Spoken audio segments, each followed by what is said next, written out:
साथियों, मेरा निरंतर प्रयास रहता है कि बंगाल के नौजवानों, बंगाल के किसानों, बंगाल की माताओं बहनों की हर संभव सेवा करूं।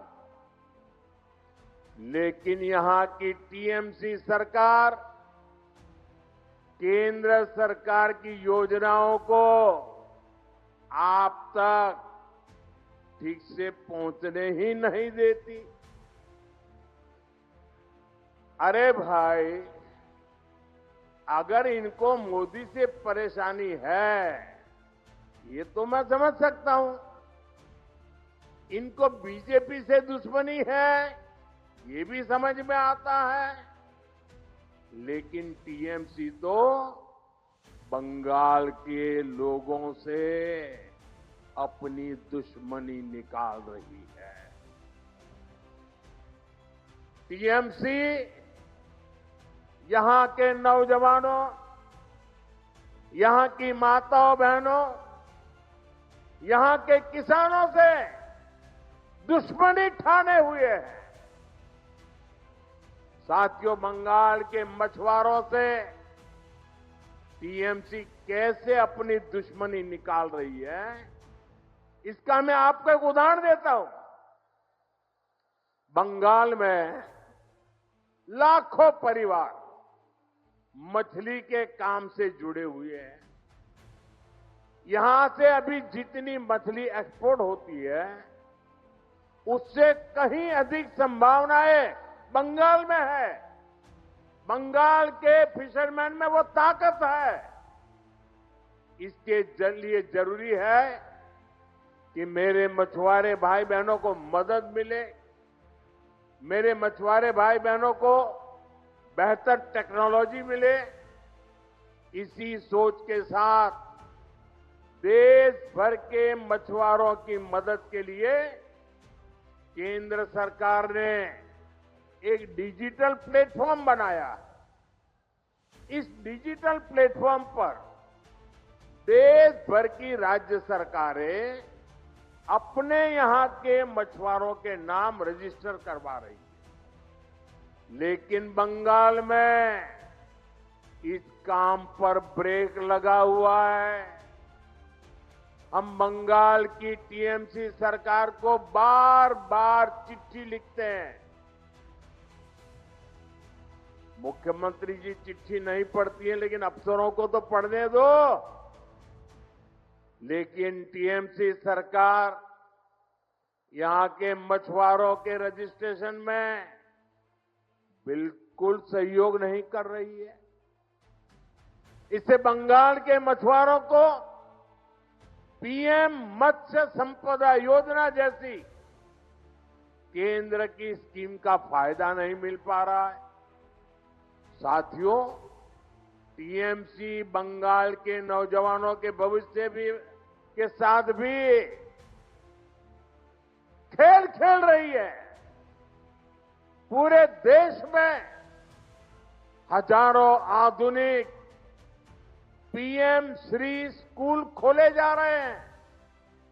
लेकिन टीएमसी बंगाल के बच्चों को पीएम श्री स्कूल की बेहतर शिक्षा से भी वंचित रख रही है।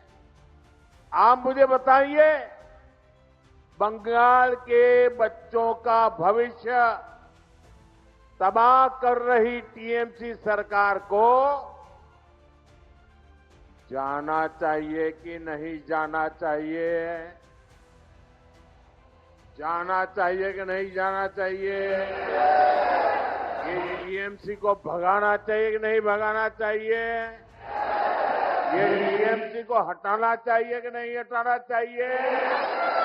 बंगाल को बचाना चाहिए कि नहीं बचाना चाहिए? नौजवानों का भविष्य बनाना चाहिए कि नहीं बनाना चाहिए? माताओं बहनों को सुरक्षा देनी चाहिए कि नहीं देनी चाहिए? क्या ऐसी टीएमसी सरकार को,